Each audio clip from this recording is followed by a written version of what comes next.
Isita dan Raman saling berpegangan tangan satu sama lain sambil menangis. Isita kemudian mengenakan benang hitam di tangan Raman. "Aku membuat ini untuk kamu di sini," dalam hatinya berkata. "Aku ingin hidup bersama Raman selamanya dan tidak meninggal begitu cepat."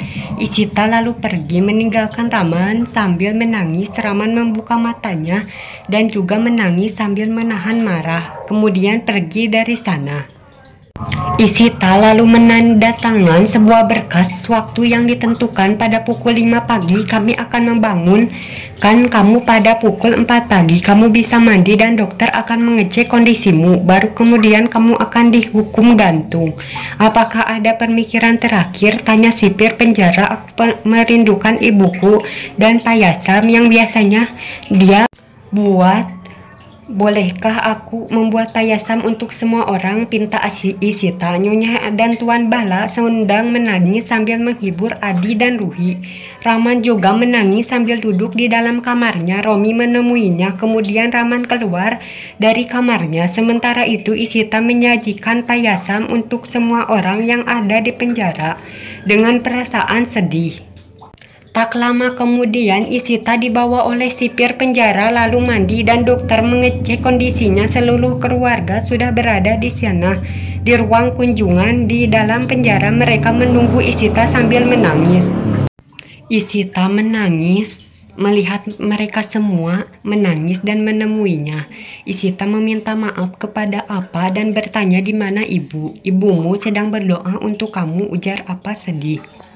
"Ayah, jangan menangis." Isita kemudian memeluk mereka satu persatu dan meminta mereka untuk tidak menangis untuknya, karena dia ingin meminta kenangan yang indah bersama-sama dengan dirinya. Sagun juga ada di sana dan memeluk Isita.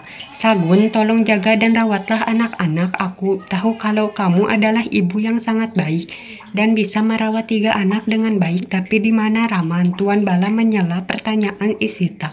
"Kami tidak tahu kemana Raman pergi, ponselnya juga tidak aktif." Sipir penjara menyela pembicaraan mereka dan meminta Isita untuk ikut dengannya. Ama sedang berdoa untuk Isita di rumah sambil menangis. Anak-anak juga berdoa untuk Isita. Tak lama kemudian Isita dibawa ke tempat di mana dia akan digantung. Dilihatnya tali gantungan itu telah menantinya di sana. Isita menangis sambil teringat pada kenangan upacara pernikahannya dengan Raman dan juga seluruh keluarganya. Sipir penjara kemudian menutup kepalanya dengan kain hitam. Isita juga pasrah dan bersiap-siap hendak digantung. Tiba-tiba Isita terlempar ke bawah ketika hukuman gantung itu dilaksanakan. Doa Ama akhirnya selesai dan Ama mendapatkan berita tersebut. Ama kaget. Tak lama kemudian Isita tersadar dari pingsannya dan bangun. Isita kemudian membuka kain hitam dan menutupi kepalanya, dan dilihatnya tempat di sekelilingnya nampak gelap. Isita merasa bingung. "Aku masih di sini, aku masih hidup, aku selamat, aku bisa melihat Ruhi dan Adi sekarang, tapi mereka orang-orang itu pasti akan mencariku, mereka pasti akan membunuhku. Aku harus keluar dari sini."